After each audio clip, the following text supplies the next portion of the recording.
las autoridades de las Naciones Unidas, los representantes de los distintos países que la integran y todos los ciudadanos del mundo que nos estén mirando. Buenas tardes.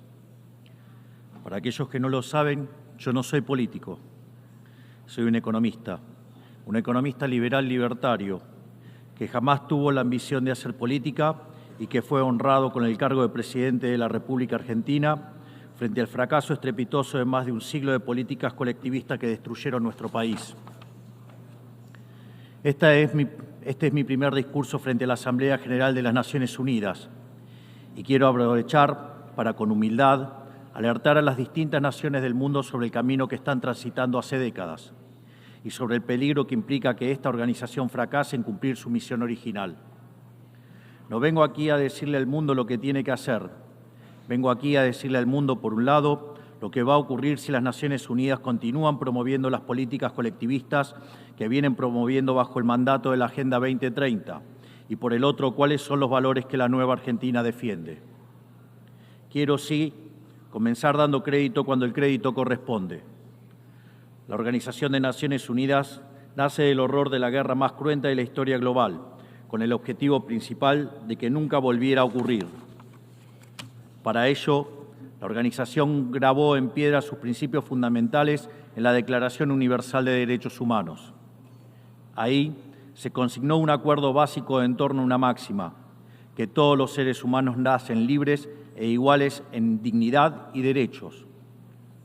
Bajo la tutela de esta organización y la adopción de estas ideas, durante los últimos 70 años la humanidad vivió en periodo de paz global más largo de la historia, que coincidió también con el periodo de mayor crecimiento económico de la historia.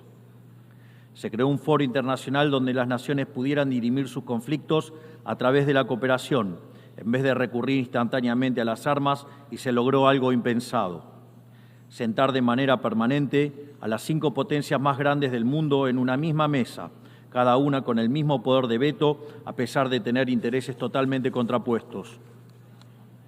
Todo esto no hizo que el flagelo de la guerra desapareciera, pero se logró por ahora que ningún conflicto escalara a proporciones mundiales.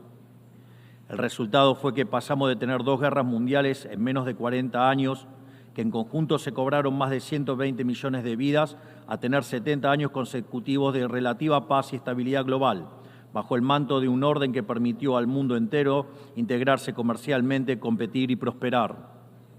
Porque donde entra el comercio no entran las balas, decía Bastiat. Porque el comercio garantiza la paz, la libertad garantiza el comercio y la igualdad ante la ley garantiza la libertad. Se cumplió, en definitiva, lo que consignó el profeta Isaías y se lee en el parque cruzando la calle. Dios juzgará entre las naciones y arbitrará por los muchos pueblos. Forjarán sus espadas en rejas de arado y sus lanzas en podadoras. Nación no tomará espada contra nación, nunca más conocerán la guerra. Esto es lo que ha ocurrido mayormente bajo la tutela de las Naciones Unidas en sus primeras décadas. Y por eso, desde esta perspectiva, estamos hablando de un éxito destacable en la historia de las naciones que no puede ser soslayado. Ahora bien, en algún momento, y como suele ocurrir con la mayoría de las estructuras burocráticas que los hombres creamos, esta organización dejó de velar por los principios esbozados en su declaración fundante y comenzó a mutar.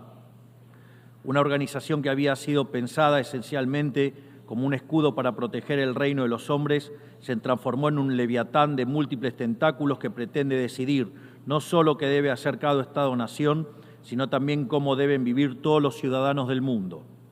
Así es como pasamos de una organización que perseguía la paz a una organización que le impone una agenda ideológica a sus miembros sobre un sinfín de temas que hacen a la vida del hombre en sociedad.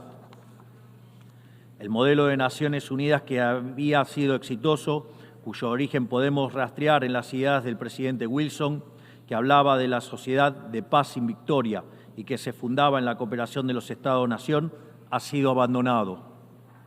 Ha sido reemplazado por un modelo de gobierno supranacional de burócratas internacionales que pretenden imponerle a los ciudadanos del mundo un modo de vida determinado. Lo que se está discutiendo esta semana aquí en Nueva York, en la Cumbre del Futuro, no es otra cosa que la profundización de ese rumbo trágico que esta institución ha adoptado.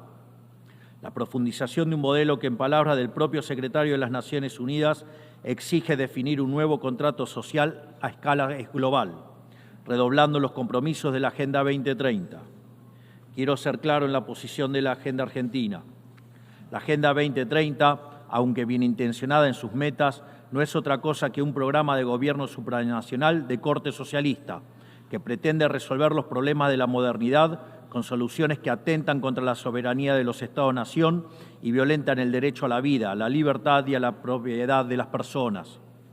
Es una agenda que pretende solucionar la pobreza, la desigualdad y la discriminación con legislación que lo único que hace es profundizarla. Porque la historia del mundo demuestra que la única manera de garantizar la prosperidad es limitando el poder del monarca, garantizando la igualdad ante la ley y defendiendo el derecho a la vida, a la libertad y a la propiedad de los individuos. Ha sido precisamente la adopción de esa agenda que obedece a intereses privilegiados y el abandono de los principios esbozados en la Declaración Universal de Derechos Humanos de las Naciones Unidas lo que tergiversó el rol de esta institución y la puso en una senda equivocada. Así, hemos visto cómo una organización que nació para defender los derechos del hombre ha sido una de las principales propulsoras de la violación sistemática de la libertad, como por ejemplo con las cuarentenas a nivel global durante el año 2020 y que debería ser considerado un delito de lesa humanidad. En esta misma casa, que dice defender los derechos humanos, han permitido el ingreso al Consejo de Derechos Humanos a dictaduras sangrientas como la de Cuba y Venezuela sin el más mínimo reproche. En esta misma casa, que dice defender los derechos de las mujeres, permite el ingreso al Comité para la Eliminación de la Discriminación contra la Mujer a países que castigan a sus mujeres por mostrar la piel. En esta misma casa, sistemáticamente, se ha votado en contra del Estado de Israel, que es el único país de Medio Oriente que defiende la democracia liberal, mientras se ha demostrado en simultáneo una incapacidad total de responder al flagelo del terrorismo. En el plano económico, se han promovido políticas colectivistas que atentan contra el crecimiento económico, violentan los derechos de propiedad y entorpecen el proceso económico natural, llegando a impedirle a los países más postergados del mundo gozar libremente de sus propios recursos para salir adelante. Regulaciones y prohibiciones impulsadas precisamente por los países que se desarrollaron gracias a hacer lo mismo que hoy condenan. Se ha promovido además una relación tóxica entre las políticas de gobernanza global y los organismos de crédito internacional, exigiéndole a los países más relegados que comprometan recursos que no tienen en programas que no necesitan, convirtiéndolo en deudores perpetuos para promover la agenda de las élites globales.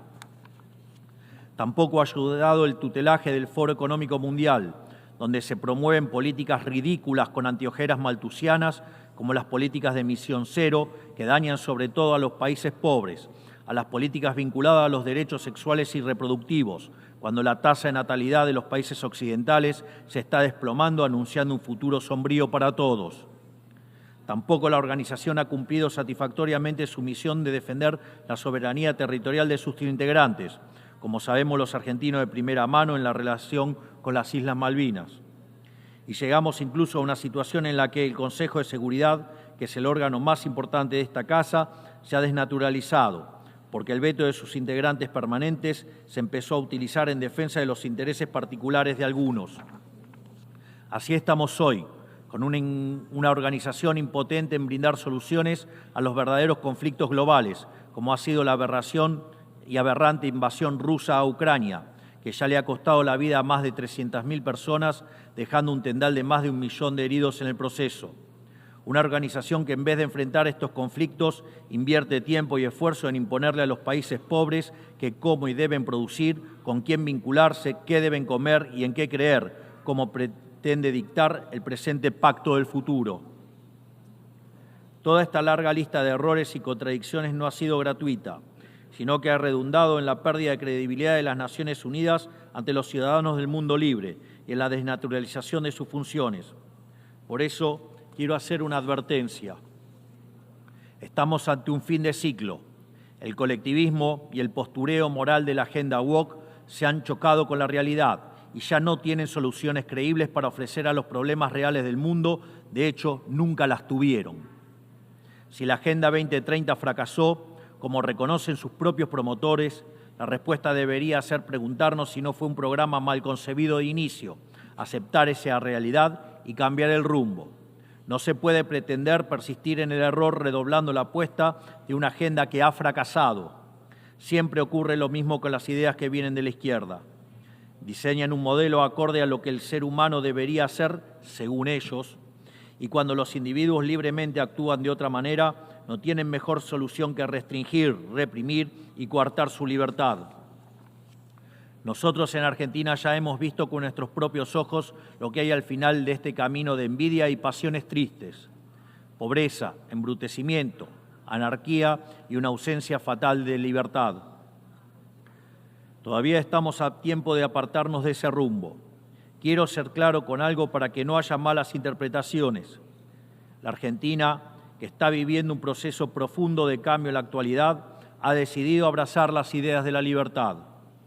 Esas ideas que dicen que todos los ciudadanos nacemos libres e iguales ante la ley, que tenemos derechos inalienables otorgados por el Creador, entre los que se encuentran el derecho a la vida, a la libertad y a la propiedad. Esos principios que ordenan el proceso de cambio que estamos llevando adelante en la Argentina son también los principios que guardarán nuestra conducta internacional a partir de ahora. Creemos en la defensa de la vida de todos. Creemos en la defensa de la propiedad de todos. Creemos en la libertad de expresión para todos. Creemos en la libertad de culto para todos. Creemos en la libertad de comercio para todos. Y creemos en los gobiernos limitados, todos ellos. Y como en estos tiempos lo que sucede en un país impacta rápidamente en otros, creemos que todos los pueblos deben vivir libres de la tiranía y la opresión, ya sea que tome forma de opresión política, de esclavitud económica o de fanatismo religioso. Esa idea fundamental no debe quedarse en meras palabras, tiene que ser apoyada en los hechos, diplomáticamente, económicamente y materialmente, a través de la fuerza conjunta de todos los países que defendemos la libertad.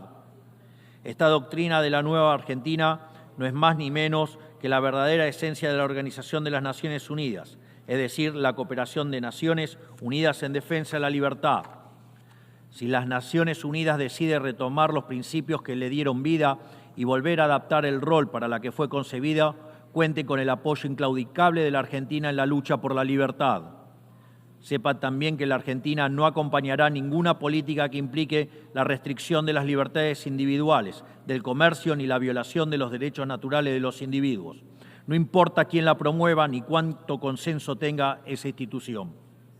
Por esta razón, queremos expresar oficialmente nuestro disenso sobre el Pacto del Futuro firmado el día domingo e invitamos a todas las naciones del mundo libre a que nos acompañen, no solo en el disenso de este pacto, sino en la creación de una nueva agenda para esta noble institución, la agenda de la libertad.